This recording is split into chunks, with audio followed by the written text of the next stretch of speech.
Assalamualaikum warahmatullahi wabarakatuh. Selamat datang kembali di channel 16 Agus Kadis. Hari ini saya akan membahas tentang pentingnya pengetahuan tentang Islam yang akan disampaikan oleh Ustadz Abu Yahya lewat record atau rekaman yang telah saya rekam sendiri. Kalau begitu, usah lama-lama lagi, mari kita saksikan video berikut ini. Wassalatu wassalamu ala rasulillah nabiyina Muhammadin wa alihi wa sahbihi wa man walah. Asyhadu an la ilaha illallah wahdahu la syarikalah wa asyhadu anna Muhammadan abduhu wa rasuluh. Qala Allah ta'ala fi kitabihil karim, ya ayyuhalladzina amanu taqullaha haqqa tuqatih wa la tamutunna illa wa antum muslimun, amma ba'd. Saudara-saudaraku sekalian, pemberian Allah yang tak terhingga adalah hidayah. Oleh karena itulah Allah memerintahkan kita untuk senantiasa minta hidayah setiap harinya lebih dari 17 kali. Allah Ta'ala berfirman, ihdinas siratal mustaqim. Ya Allah, berikan kami hidayah kepada jalanmu yang lurus. Hidayah lebih mahal daripada gunung emas, bahkan lebih mahal daripada dunia dan seisinya. Maka dari itu kita berusaha semaksimal mungkin untuk terus mencari hidayah, agar hidayah itu bisa diterima oleh hati kita dengan mudah. Tentu ada hal yang harus kita lakukan. Yang pertama adalah membeningkan dan mensucikan hati kita. Karena ketika hati kotor, hidayah akan sulit masuk.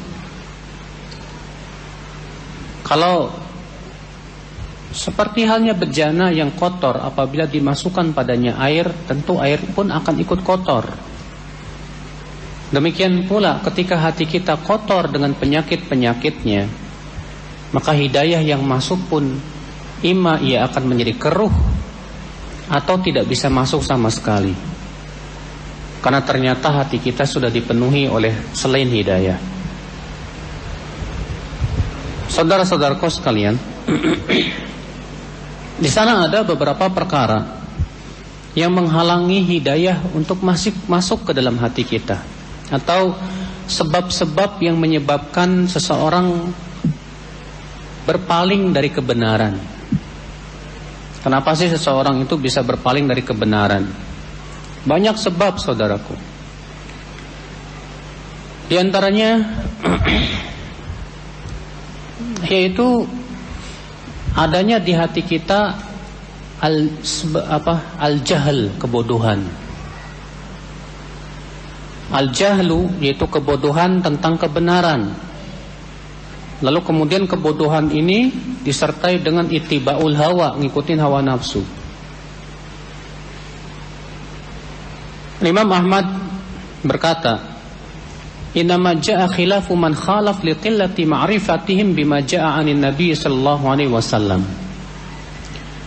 Adanya orang yang menyelisih kebenaran akibat daripada sedikitnya pengetahuan dia tentang apa yang diajarkan oleh Rasulullah sallallahu alaihi wasallam. Iya. Kenapa sih banyak orang-orang yang menyelisih kebenaran? Jawabnya karena mereka tidak mengetahui atau tidak memiliki pengetahuan yang cukup, ya, terhadap ajaran Rasulullah SAW. Kalaulah mereka memiliki pengetahuan yang cukup tentang kebenaran, insya Allah mereka akan tahu bahwa itu adalah hak. Makanya terjadinya kebingungan itu akibat daripada kurangnya ilmu, Pak. Kalau kita sedang berjalan menuju suatu tempat, tapi kita tidak tahu tempat tersebut di mana. Kemudian ketika kita dihadapkan pada persimpangan jalan, kita pasti bingung, Pak. Kenapa? Karena kita tidak tahu jalannya, kita tidak tahu tempatnya. Karena kita tidak tahu ilmunya, akhirnya terjadilah kebingungan. Ini jalan yang benar itu yang mana? Yang ini atau yang ini? Demikian pula ketika kita ngaji, Ustadz ini mengatakan gini, Ustadz ini mengatakan begini, yang ini begini, yang ini begini. Kita bingung. Kenapa kita bingung? Jawabnya karena kurangnya pengetahuan kita tentang kebenaran tersebut. Kurangnya keilmuan kita tentang hakikat jalan yang benar tersebut. Kalau kita sudah tahu jalannya, saya sudah sering kok ke tempat tersebut, saya tahu jalannya. Kita tidak peduli orang berkata, kamu salah jalan, kamu ya begini. Kita tidak peduli. Kenapa? Karena kita sudah tahu jalannya. Saya sudah sering lewat sini sampai ke kota tersebut. Tapi kalau kita tidak tahu, kita kebingungan, Pak. Oleh karena itulah kalau kita ada jenis dari kebingungan di saat kita mengaji, ya, karena kita sudah tahu ya, akhi, yang namanya perselisihan itu sudah Allah takdirkan dalam umat Islam. Dan ketika kita dihadapkan pada perselisihan, disitulah kita akan menjadi bingung. Tapi di saat bingung kita jangan mundur. Di saat bingung justru kita harus maju dan terus mengkaji, mencari dalil dari Al-Quran dan hadis dan perkataan para ulama sampai menjadi jelas kepada kita mana yang hak dan mana yang batil. Kata Syekhul Islam Taimiyah dalam Majmu' Fatawa di jilid 27 halaman 315, fal haqqu ya'rifuhu kullu ahadin. Kebenaran itu bisa diketahui oleh setiap orang sebetulnya. Setiap orang bisa mengenal kebenaran, bisa. Ya, asal ada kesungguhan saja. Fa innal haqqa alladhi ba'atha Allahu bihi ar-rusul la yashtabih bi ghairihi 'alal 'arif. Karena kebenaran yang dibawa oleh para rasul sebetulnya akan diketahui oleh setiap orang yang punya ilmunya. Kama la yashtabihu adh-dhahab bil khalis bil makshus 'alal naqid. Ya, sebagaimana orang yang sudah paham tentang emas tidak akan tertukar pada dia antara emas yang palsu dengan emas yang asli. Kenapa? Karena dia sudah punya ilmunya, sudah tahu cara membedakannya. Kalau antum sudah tahu ilmu tentang membedakan mana madu murni, mana madu palsu, ya, antum tidak akan tertipu. Tapi kalau antum tidak mengetahui bagaimana cara bedakan madu murni dengan madu palsu, antum akan tertipu. Dikiranya ini madu murni padahal madu palsu.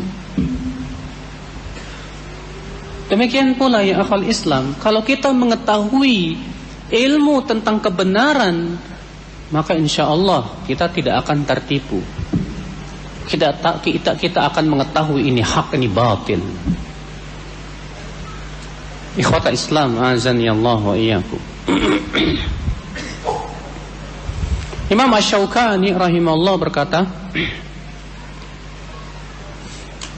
al-mail ila al-aqwal al-batilah laysa min sya'ni ahli at-tahqiq alladhina lahum kamalu idrak wa quwwatu fahmin wa fadlu dirayah wa sihhatu riwayah, bal dzalika da'bun man laysat lahu basirah nafidah wala ma'rifah nafi'ah.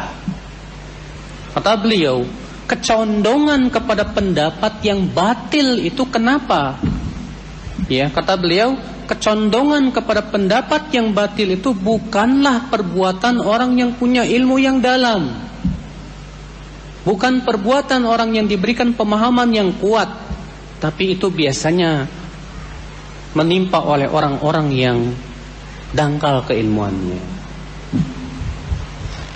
Maka dari itulah saudara-saudaraku sekalian, ya, kalau kita tidak tahu, usahakan jangan sok tahu. Yang bahaya itu kalau tidak tahu, sudah gitu punya penyakit sok tahu. Maksudnya apa? Sudah tidak tahu, merasa dirinya tidak tahu. Merasa dirinya tahu, akhirnya sok tahu gitu. Makanya kata sebagian ulama, orang yang tidak tahu itu ada dua macam. Macam yang pertama, orang yang tidak tahu dan sadar dirinya tidak tahu. Maka yang seperti ini insya Allah mencari ilmu. Yang kedua, orang yang tidak tahu tapi tidak merasa kalau dirinya tidak tahu. Maka yang kayak gini ini biasanya sok tahu. Dikasih tahu ngelunjak. Iya. Kenapa? Karena dia tidak merasakan kejahilan itu ada pada dirinya. Maka saudaraku sekalian, ketika kita sudah merasa saya kok bodoh, saya tidak tahu, alhamdulillah, itu modal yang paling utama, Kak. Sebagai modal kita untuk mencari kebenaran. Ya, terima kasih banyak yang telah menyaksikan video saya Agus 16 Kadis ini. Semoga video ini bisa bermanfaat untuk kalian semua yang melihatnya dan menyaksikannya.